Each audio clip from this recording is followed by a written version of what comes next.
మంచి ధనవంతురాలు. ఆమె అనుకున్నది, రోగం ఎంత పెద్దదైతే నాకేంటి, బోల్డ్ ద్రవ్యం ఉన్నది మా దగ్గర అనుకున్నది కదా. ద్రవ్యమంతా, ఆస్తంతా వ్యాధికే ఖర్చు పెడతా వచ్చింది. ఎంత ఖర్చు పెట్టింది అంటే కలిగినదంతా వ్యయమైపోయి,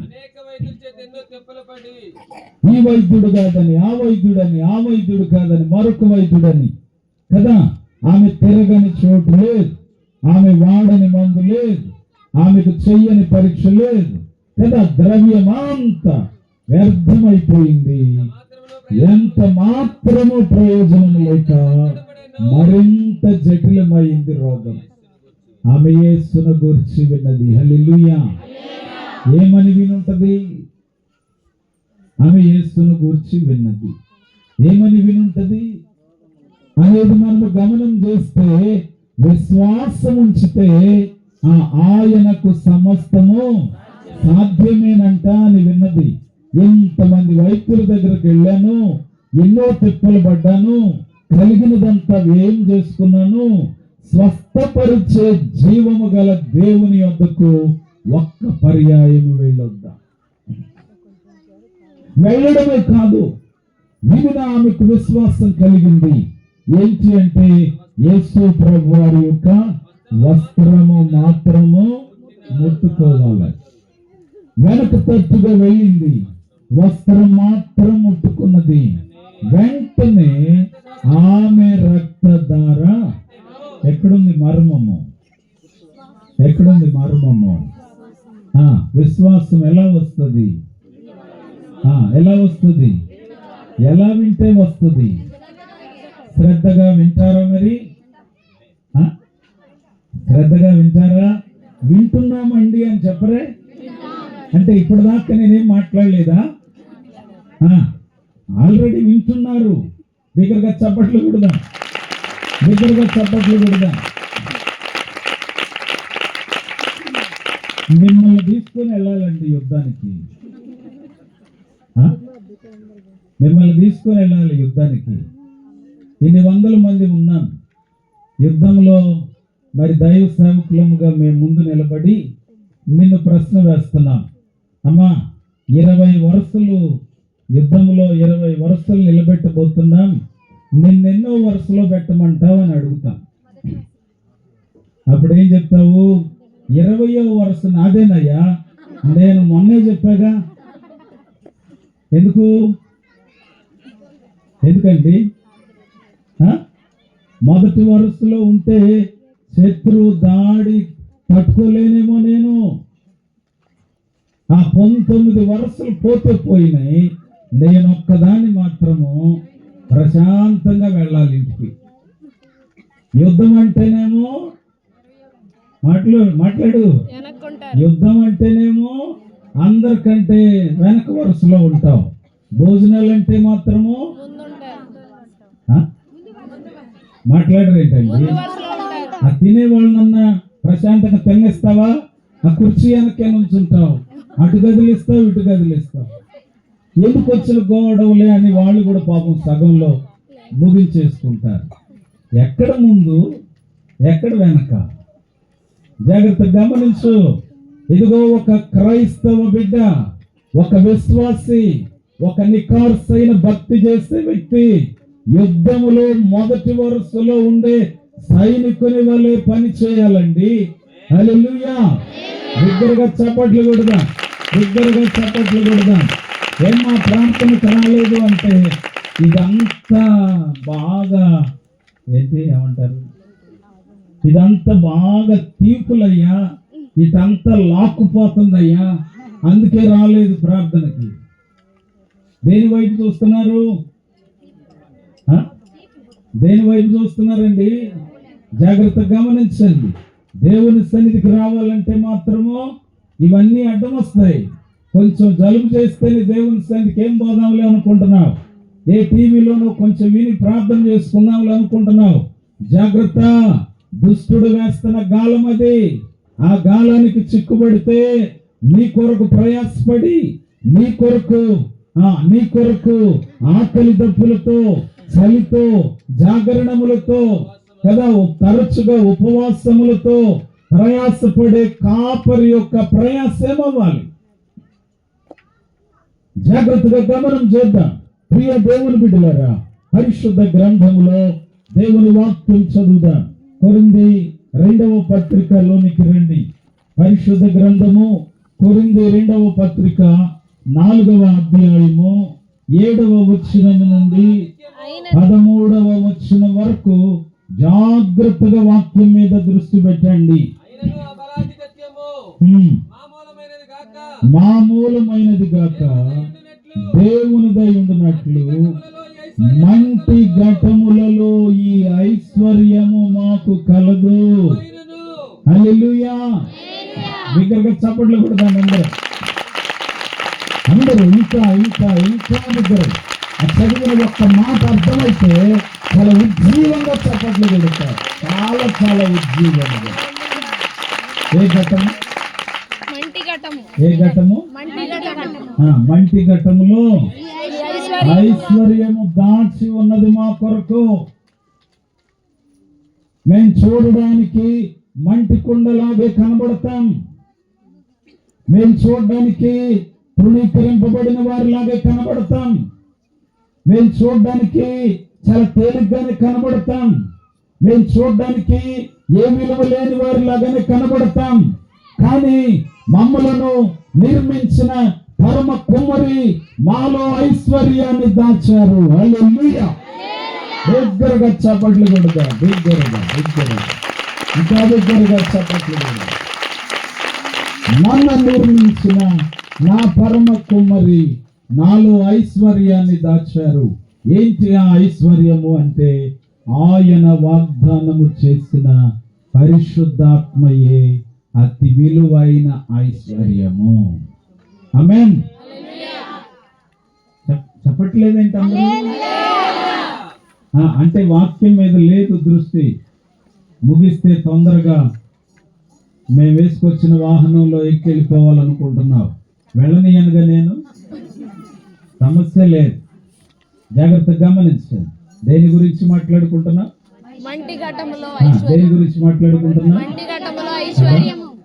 మంటి కొండను గురించి మాట్లాడుకుంటున్నా.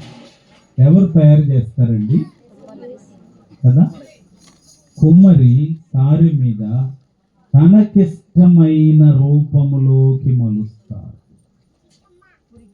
ఆయనకిష్టమైన రూపములో ఆదిలోనే తండ్రి అయిన దేవుడు నేల నుండి మన్ను తీసుకొని ఒక చక్కటి స్వరూపం ఆయన వలె, చక్కటి రూపం ఆయన వలె, చక్కటి స్వరూపం, చక్కటి పోలికతో మొదటి కొండను తయారు చేశారు. కానీ ఆ కొండ ఏమైంది అంటే అవిధేయత వలన విడిపోయింది. కానీ పరమ కుమ్మరి ఏం చేశాడు అంటే, దయగలిగిన కుమ్మరి, ప్రేమ కలిగిన కుమ్మరి ఆ విడిపోయిన కుండను అలాగే విడిచిపెట్టకుండా మరలా శ్రద్ధ తీసుకొని విడిపోయిన కుండ స్థానంలో మరి శ్రేష్టమైనవి సిద్ధపరచాలని ఆ కుమ్మరి ఇష్టపడ్డాడు. ఆయన ఇష్టపడి నన్ను మనలను నిర్మిస్తూ వచ్చారు. నిర్మింపబడినటువంటి మనలో ఆయన ఐశ్వర్యమును నింపుట కొరకు ఆయన ప్రాణమును దారపోస్తారు, ఆయన రక్తమును దారపోస్తారు, ఆయన విలువైన యవన జీవితమును దారపోస్తారు. ఆయన సమస్తమును ఖర్చు పెట్టి నీలో ఐశ్వర్యమును నింపివేశారు. నేను చెప్పకుండానే నువ్వు ఆ మాట నీకు బాగా బుర్రకు తడితే నేను ఆమెనని చెప్పమని అక్కర్లా. అవునా? అంటే ఈరోజు చేసిన స్వీట్ దగ్గరే ఆగిపోయావు నువ్వు, అంతేగా? నువ్వు చేసిన భోజనం దగ్గరే ఆగిపోయావు. కదులు అక్కడి నుండి.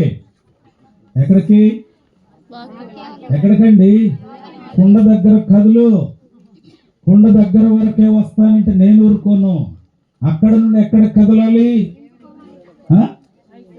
ఏమో ఏమో అక్కడి నుండి ఎక్కడ కదలాలి అంటే నీకు తెలియకుండా నీలో దాచి ఉంచిన ఐశ్వర్యమైన పరిశుద్ధాత్మ యొద్దకు కదులుదువుగాక. దగ్గరగా చప్పట్లు చూడదాం అందరం అందరం అందరం. ఆరాధన ఆరాధన ఆరాధన చోటు ఉజ్జీవింపబడాలని, నీవు నివాసము చేస్తున్న చోటు ఉజ్జీవింపబడాలని, నీ ద్వారా ఈ ప్రపంచాన్ని ఉజ్జీవముతో నింపాలని, మంచి ఘటమైన నీలో ఆయన మహిమ ఐశ్వర్యమును నింపిన దేవుడు. హల్లెలూయా. ఇంకా బిగ్గరగా చెప్పాలి, బిగ్గరగా చప్పట్లు కొడదాం. ఎంతమంది ధృవీకరించబడ్డారు, ఎంతమంది చేత ధృవీకరించబడ్డారు, ఎంతమంది ప్రక్కన పెట్టేస్తున్నారు నిన్ను, ఎంతమంది వెనక పెట్టేస్తున్నారు నిన్ను, ఎంతమంది నీ కుటుంబాన్ని తేలికగా భావించారో, ఎంతమంది నీ పిల్లలను తేలికగా భావించారో, ఎంతమంది నీదేముందలే అని అంటూ ఉన్నారు. ఈ సాయంకాలపు తరుణములో నీలో మహిమను నింపే దేవుని ఆత్మ నీతో మాట్లాడుతూ ఉన్నాడు. నీలో ఐశ్వర్యమును నింపే దేవుని ఆత్మ నీతో మాట్లాడుతూ ఉన్నాడు. ఆయన నిన్నే పిలుస్తూ ఉన్నారు. పరాక్రమము కలిగిన బలాఢ్యుడా అని పిలుస్తూ ఉన్నాడు. హల్లెలూయా. నాకెవరున్నారు? మాకే అండ ఉన్నది, మాకే బలగం ఉన్నది. దిగులు పడిపోతున్నావు కదా, అధైర్యపడిపోతున్నావు కదా, అధైర్యపడిపోతున్నావు కదా, నిస్సారముతో నిస్సత్తువతో ఉంటున్నావు కదా. రాసి పెట్టుకొని సాయంకాలపు తరుణములో ప్రాకారములను పడగొట్టేవాడు నీ ముందు నడుస్తున్నాడు. హల్లెలూయా. చప్పట్లు కొట్టాలి. నీకు అర్థముగా నిలువబెట్టిన గుమ్మములను పడద్రోసే ఆశ్రయ దుర్గము నీ ముందు నడుస్తూ ఉన్నారు. ఆమేన్. ఆయన అంటూ ఉన్నారు, ఈ దినమున జనముల మీద నియమిస్తున్నాను, రాజ్యముల మీద నియమిస్తున్నాను. నువ్వెందుకు ఉపయోగపడవు, నువ్వెందుకు పనికిరావు అన్నారు కదా. నీకు ఇస్తున్నాను చూడు అధికారము, తెల్లగించుటకును, విరుగగొట్టుటకును, నశింప చేయుటకును, పడద్రోయుటకును, కట్టుటకు, నాటుటకు నేను ఈ దినమున జనముల మీద, రాజ్యముల మీద నిన్ను నియమించి ఉన్నాను. హల్లెలూయా. ఎందుకో ఇంకొంతమంది నిరాశతో ఉన్నారు, కొంతమంది ఇంకా కొంచెం నీరసంగా కనపడుతున్నారు. అందరూ సంతోషంగా ఉండాలి. ఎందుకని అంటే నా యుద్ధము చేసేవాడు నా ముందు నడుస్తున్నాడు. అపవాది ప్రాకారములన్నిటినీ కూల్చేవాడు నా ముందు నడుస్తున్నాడు. ఆయన నా ముందు నడుస్తున్నారు అంటే ఆయన సేనలన్నీ నా చుట్టూ నడుస్తున్నాయి. ఆయన నా ముందు నడుస్తున్నారంటే ఆయన దూతలు నన్ను ఎత్తిపట్టి నడుస్తూ ఉన్నారు. హల్లెలూయా. కాబట్టి సాయంకాలం తరుణములో ఒక మంచి ఆలోచన చేయి. ఏంటి అంటే, నేను ఒంటరిని కాదు, నేను ఒంటరిని కాదు, నా ప్రభు నాతో ఉన్నారు. ప్రభు యొక్క సేనలు నాతో ఉన్నాయి. నా త్రోవను సరళం చేసే ప్రభు నా ముందున్నాడు. హల్లెలూయా. దగ్గరగా చప్పట్లు కొట్టాలి అందరూ. ఇప్పుడు మనం చదివిన మాటలలో పరిశీలిస్తే శ్రమ పడుతున్నట్టుగానే కనపడతాం మేము, కానీ మేము ఆ శ్రమలోనే ఇరుకుబడే వారిని కాదు, అపాయములో ఉన్నట్లే కనబడతాం, కానీ ఆ అపాయములలో ఉపాయము లేని వారము కాము. తరమబడుచున్నట్టే కనబడతాం, అంత మాత్రం చేత మేము దిక్కులేని వారము కాము. పడద్రోయబడినట్టే కనబడతాం. అంత మాత్రం చేత మేము నశించు వారము కాము. మరి ఎవరము అంటే మంటి ఘటములో మహిమైశ్వర్యమును కలిగిన వారము. హల్లెలూయా. యేసు యొక్క జీవము మా శరీరమందు ప్రత్యక్షపరచబడుటకై ఆయన మరణానుభవమును ఎల్లప్పుడూ మేము వహిస్తానే ఉన్నాము.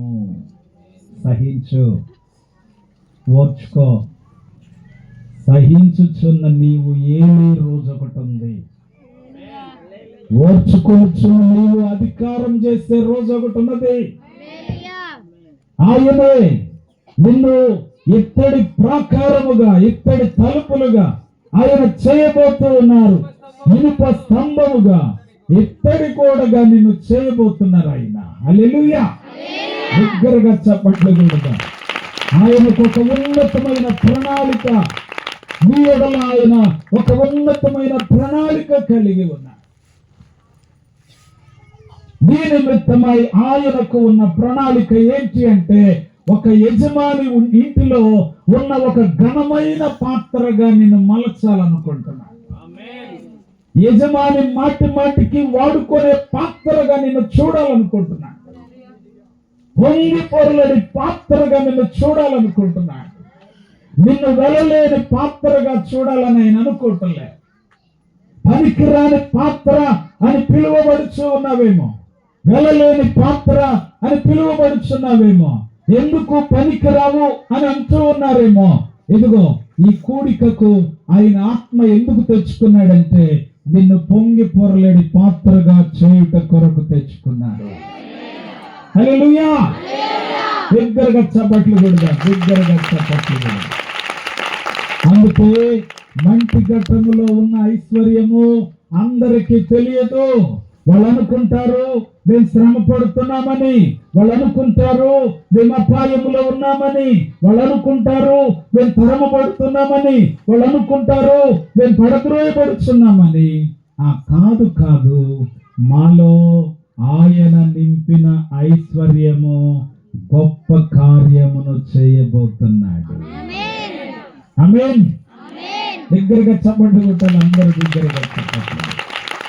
అక్కడే కొరింథీ పత్రిక 2వ పత్రిక 6వ అధ్యాయం 10వ వచనంలో మనం చూస్తే, మోసగాండ్రములాగే ఉంటాము కానీ సత్యవంతులము, తెలియబడని వారిలాగే ఉంటాము, బాగుగా తెలిసిన వారము, చనిపోతున్నట్లుగానే ఉంటాము, ఇదిగో బ్రతుకుతున్న వారము, శిక్షింపబడినట్లుగానే ఉంటాము, చంపబడని వారము, దుఃఖపడిన వారిమైనట్లే ఉంటాము, కానీ తరగని సంతోషం మాలో ఉంది.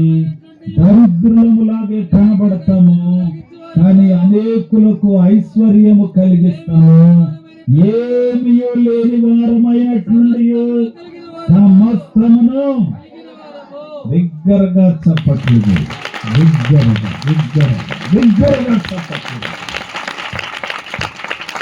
అందుకే దేవుని వాక్యంలో మనం గమనిస్తే, పేతురు యోహానులు అంటారు, మా దగ్గర వెండి లేదు, బంగారం లేదు, మాకు కలిగినదే మీకు ఇస్తాను.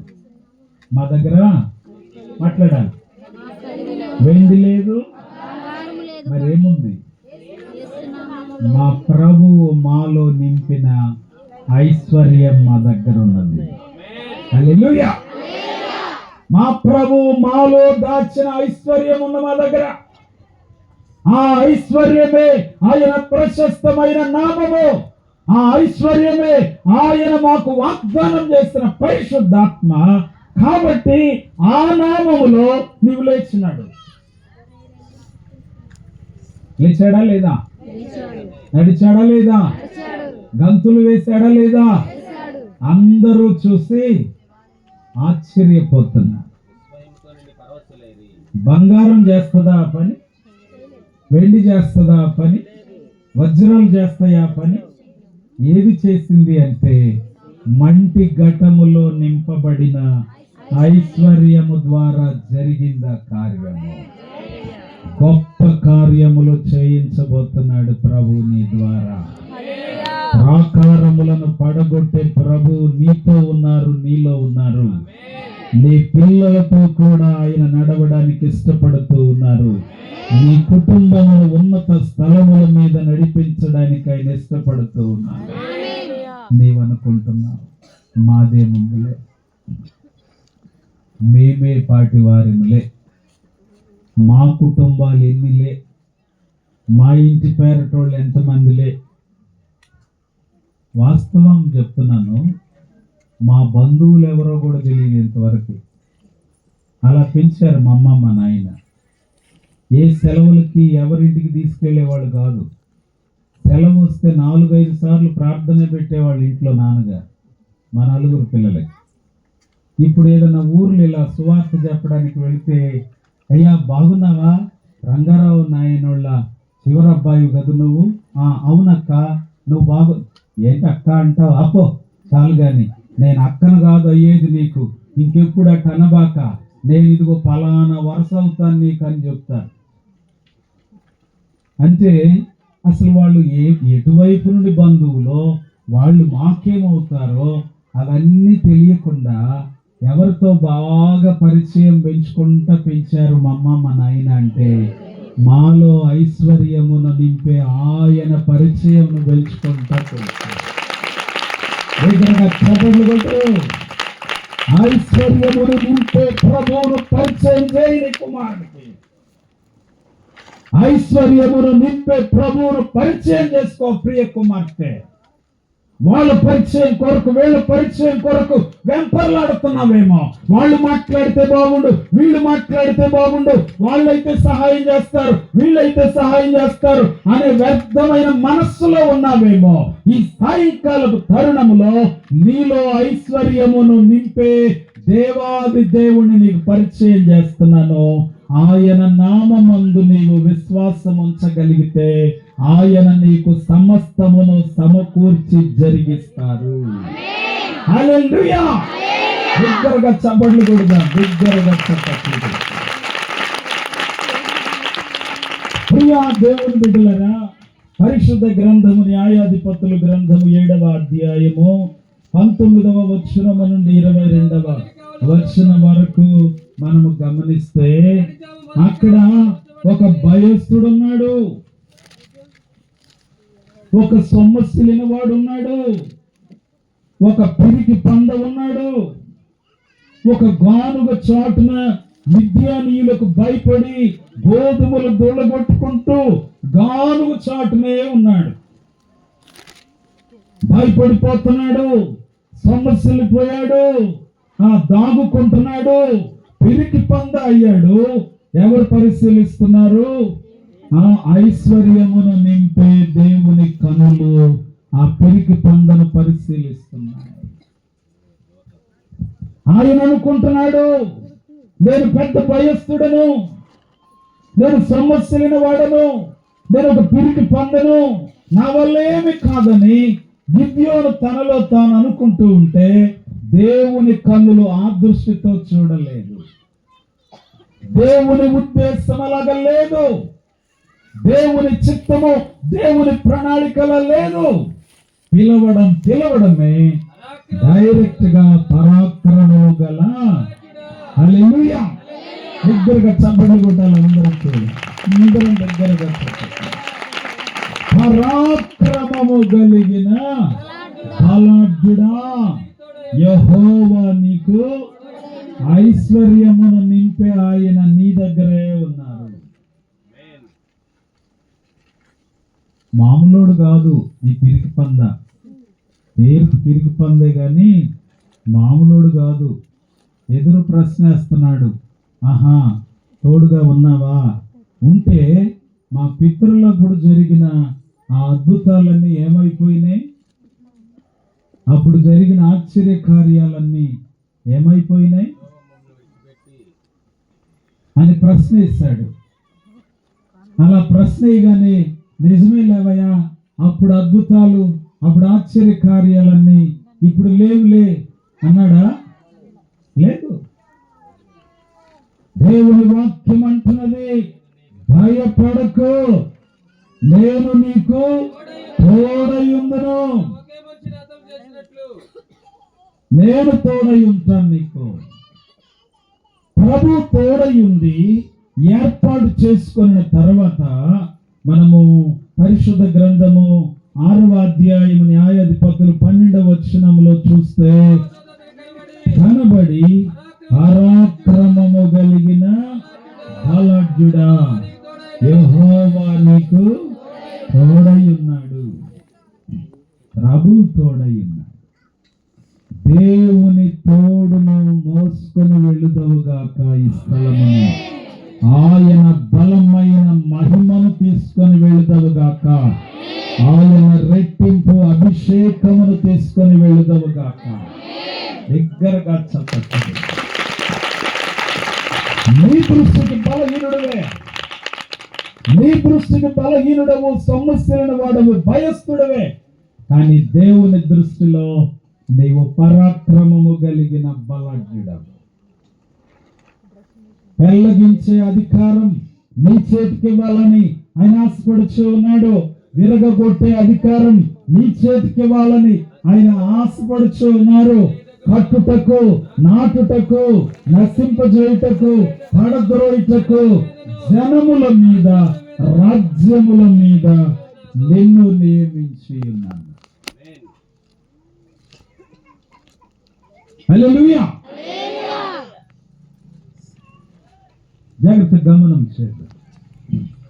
ఒక కుమార్తె పట్టణంలో ఒక కుటుంబాన్ని దర్శించడానికి వెళ్ళినప్పుడు ఒక కుమార్తె అక్కడ ప్రార్థన చేయించుకుంటూ ఉండగా, అమ్మా ఏం చేసుకుంటావు నువ్వు అని అడిగితే, ఆ అమ్మాయి చెప్తూ ఉన్నది, నేను అగ్రికల్చరల్ సంబంధించిన డిపార్ట్మెంట్లో ఆఫీసర్గా వర్క్ చేస్తున్నాను అయ్యగారు నేను.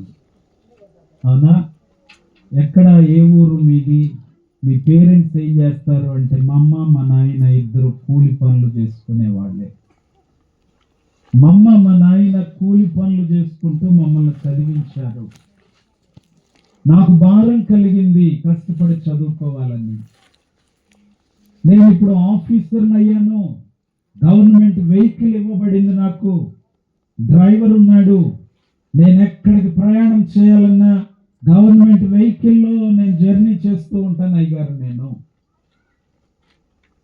అవునా, మీ పేరెంట్స్ వస్తూ ఉంటారా ఇక్కడికి అని అంటే, వచ్చి నాతోనే ఉండిపోమని చెప్తున్నాను అయ్యగారు నేను. ఒక మంచి గెస్ట్ హౌస్ కూడా నాకు ఇవ్వబడింది.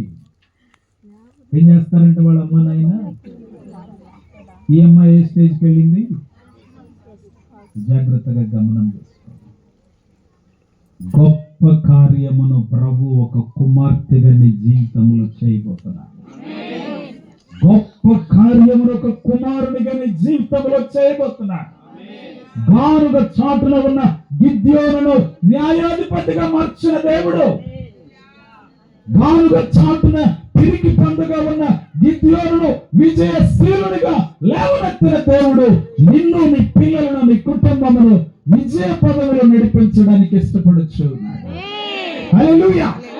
బిగ్గరగా చప్పట్లు కొట్టాలి అందరూ కూడా, బిగ్గరగా చప్పట్లు.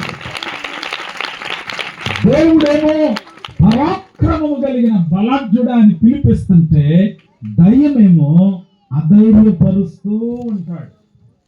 నీ చేత ఏమైంది, నువ్వు నిష్ప్రయోజకుడివి, నువ్వు చేతగాని వాడివి, నీవు దరిద్రుడవు, నీ వల్ల ఏమైంది, అదంతా వాళ్ళ వల్ల అయితే అవుద్ది.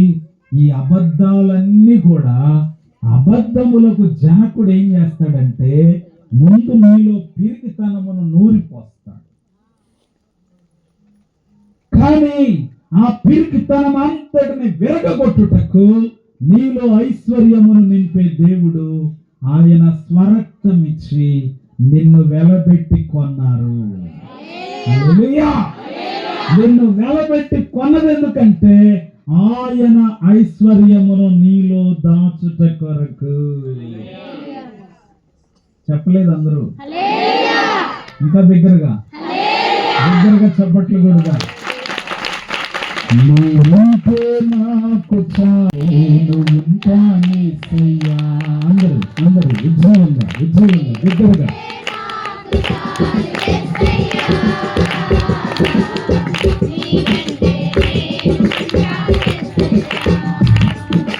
మాట చాలయ్యా, బిగ్గరగా బిగ్గరగా చాలయ్యా, నీ మాట చాలయ్యా. శక్తి కొలము పాడు, ఇక్కడ ఉజ్జీవించబడాలి స్థలములో నువ్వు. నీవంటే నాకు చాలు యేసయ్యా,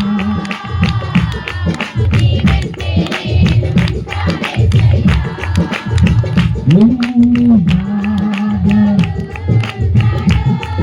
ఇంకా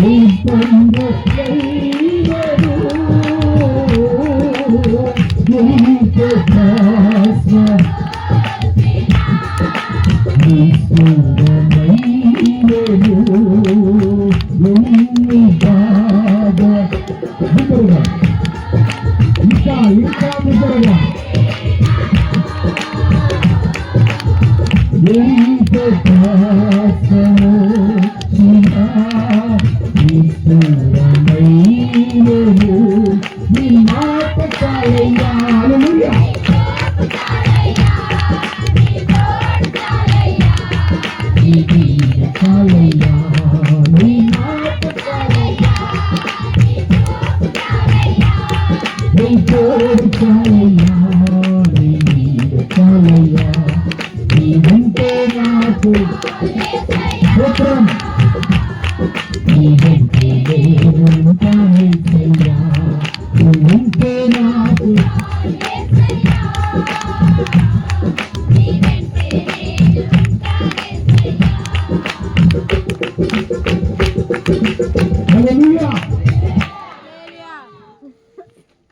కుమార్తె అంకుల్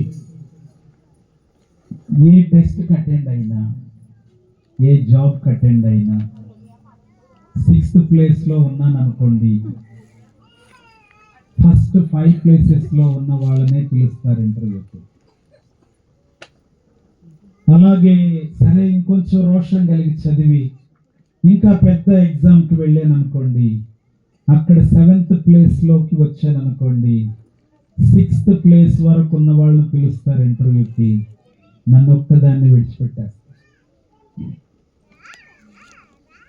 నేను ఫలితం చూసేదాకా ఆ లాస్ట్ సెకండ్ వరకు చాలా చాలా చాలా ఎదురు చూస్తున్నాను. ఆ దరిదాపుకు వచ్చి మిస్ అయిపోతున్నాయి అన్నీ కూడా. నేను చాలా స్ట్రెస్ లో ఉన్నాను అంకుల్, నేను చాలా సఫర్ అయిపోతున్నాను. అసలు ఎందుకు ఈ లైఫ్ అనిపిస్తుంది. మా ఇంట్లో కూడా నేను చదివించడానికి ఎంత ఖర్చు పెట్టాం, అంత ఖర్చు పెట్టాం.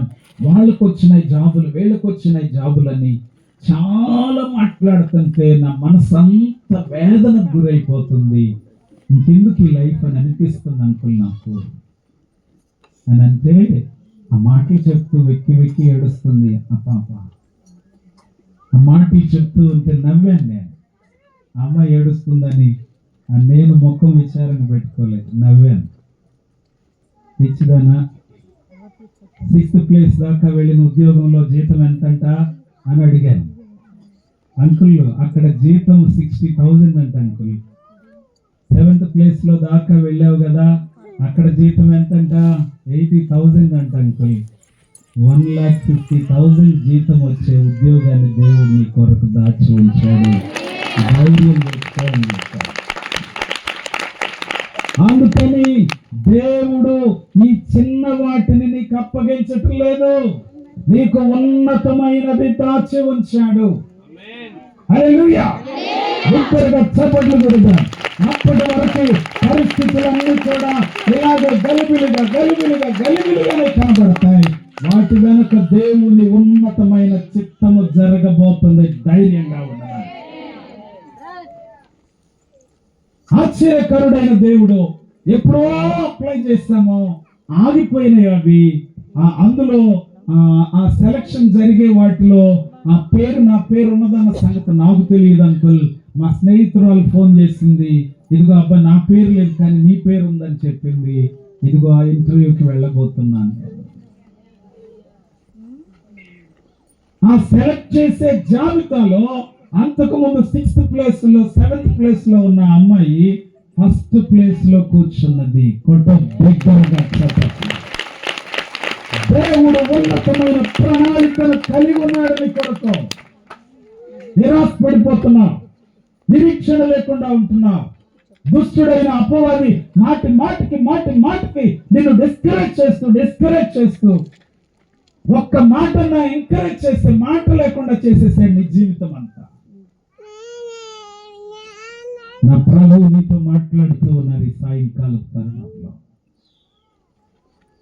నేను నిన్ను కొన్నాను, నేను నిన్ను విమోచించాను, నీవు నా స్వరూపం, నీవు నా పోలిక, నా మహిమను నీలో దాచాను, నా రక్షణ నీలో ఉంచాను, భయపడకు అని మాట్లాడుతూ ఉన్నారు. ఆయన దిగులు పడకు అని మాట్లాడుతూ ఉన్నారు. భూమి యొక్క ఉన్నత స్థలముల మీద నేను ఎక్కిస్తున్నాను అని మాట్లాడుతూ బిగ్గరగా చెప్పండి కొడుకు,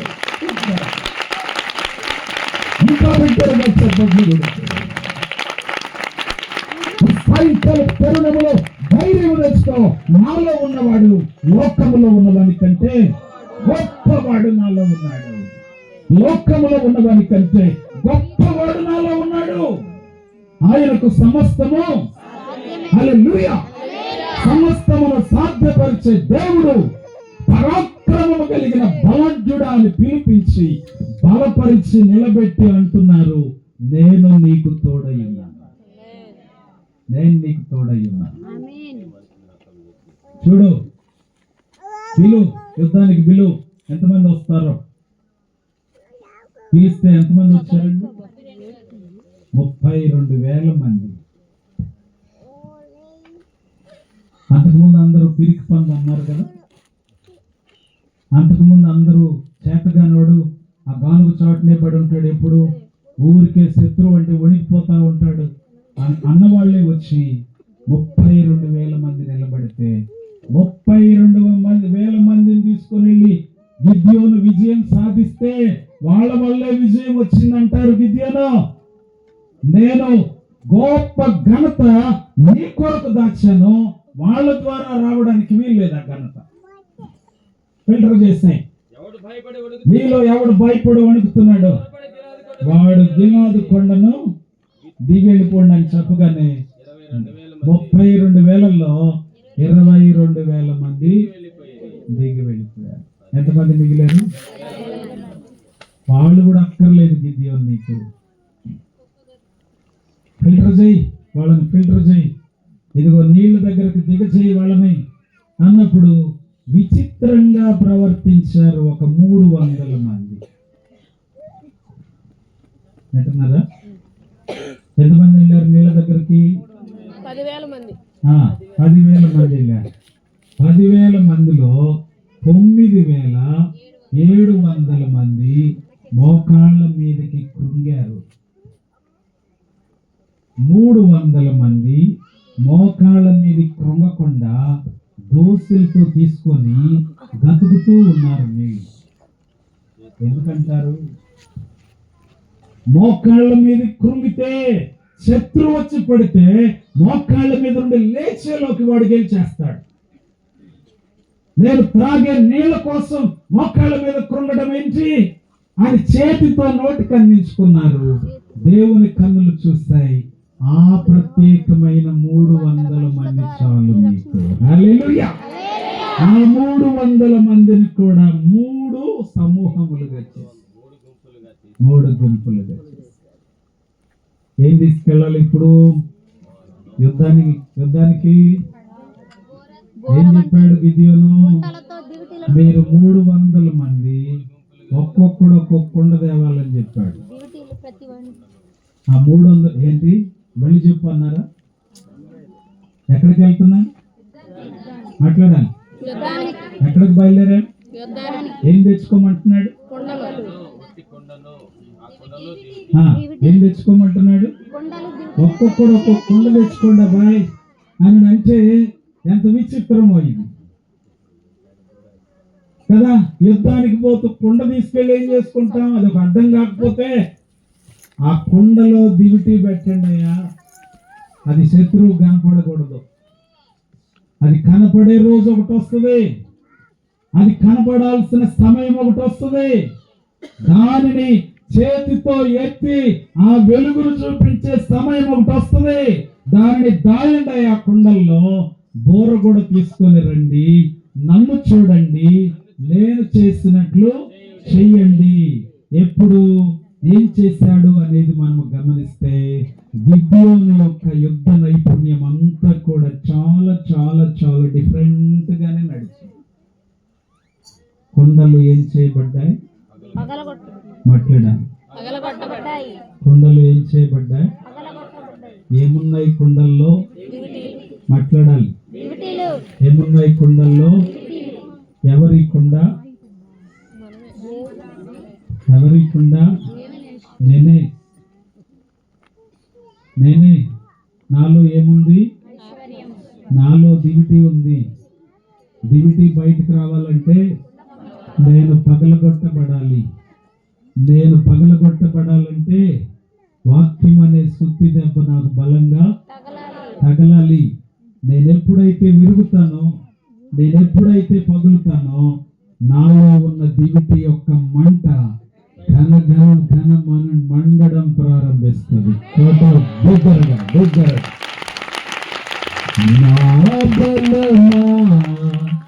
మరొక చేతిలో బూరలు ఊదుతుంది. కఠినమైన నీ హృదయం అనే పాత్ర బ్రద్దలు చేయబడునుగా. నీ హృదయమును కఠినపరుస్తున్న అపవాది ఓడిపోవునుగాక. వాడి కట్లన్నీ కూడా తెంచి వేయబడును. జగటమన్నుగా ఉన్న నిన్ను కరుణా ఘటముగా మార్చగలిగిన దేవుడు ఈ దేవుడు. నీలో మహిమను నింపే దేవుడు, ఐశ్వర్యమును నింపే దేవుడు. ఇర్మియా గ్రంథము 18వ అధ్యాయం 4వ వచనం ముగింపులోనికి వచ్చేద్దాం.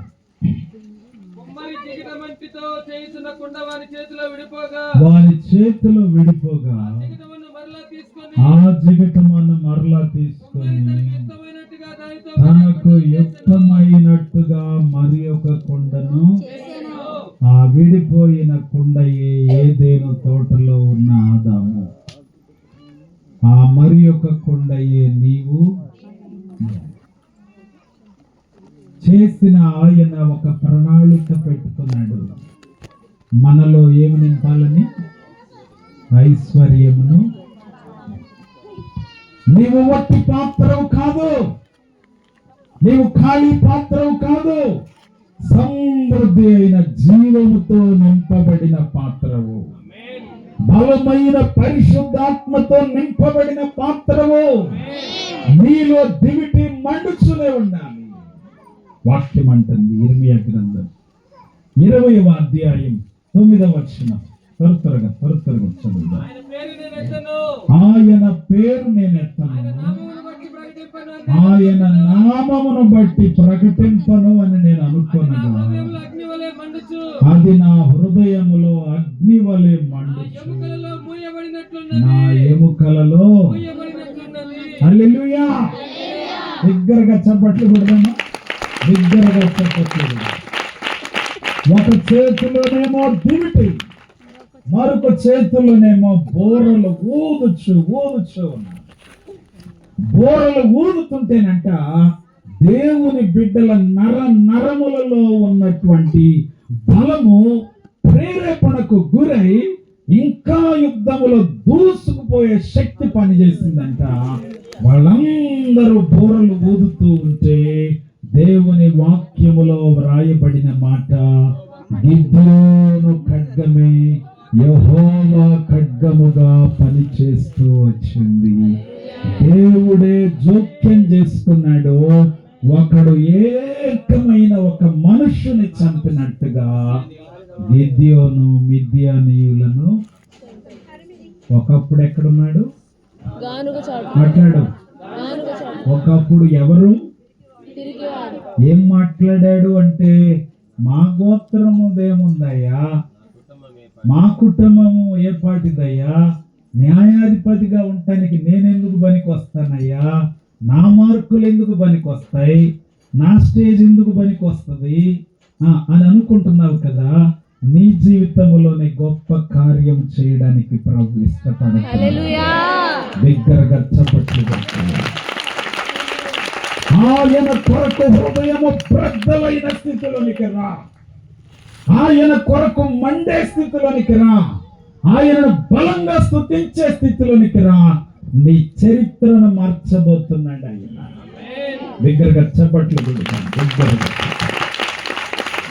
దేవుని వాక్యం సెలవిస్తూ ఉన్న మాట ప్రకటన గ్రంథం 19వ అధ్యాయం 16వ వచనం చదివి ముగించుదాం.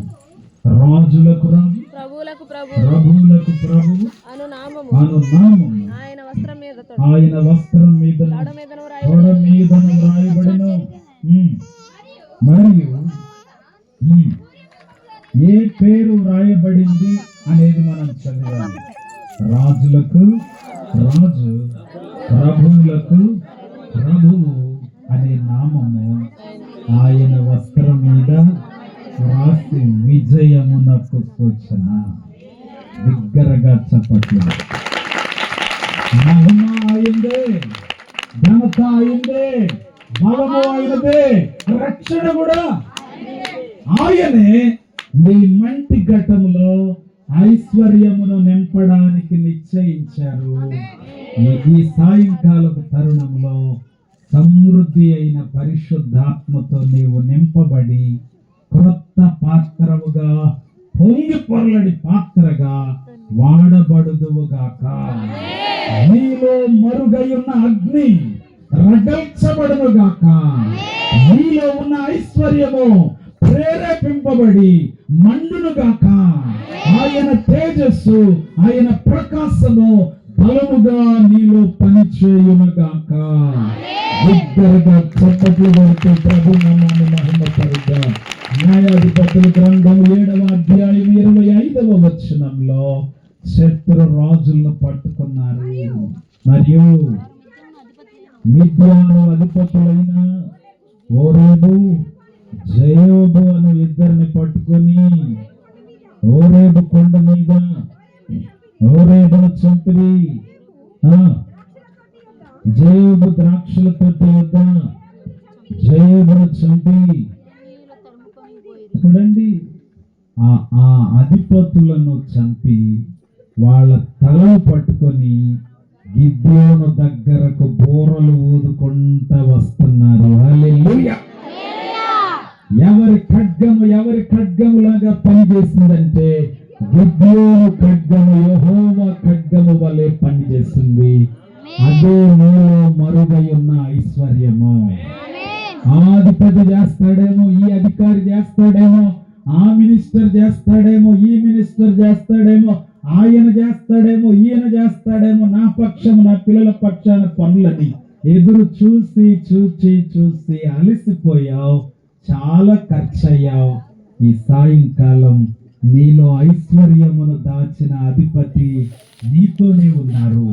ఆయన చేతిలో చేయి వేయి. గిద్యోనును వాడుకున్నట్టుగా నన్ను కూడా వాడుకయ్యా. గిద్యోనును బలపరిచినట్టుగా నా కుమారుని కూడా బలపరిచయ్యా, నా కుమార్తెను కూడా బలపరిచయ్యా.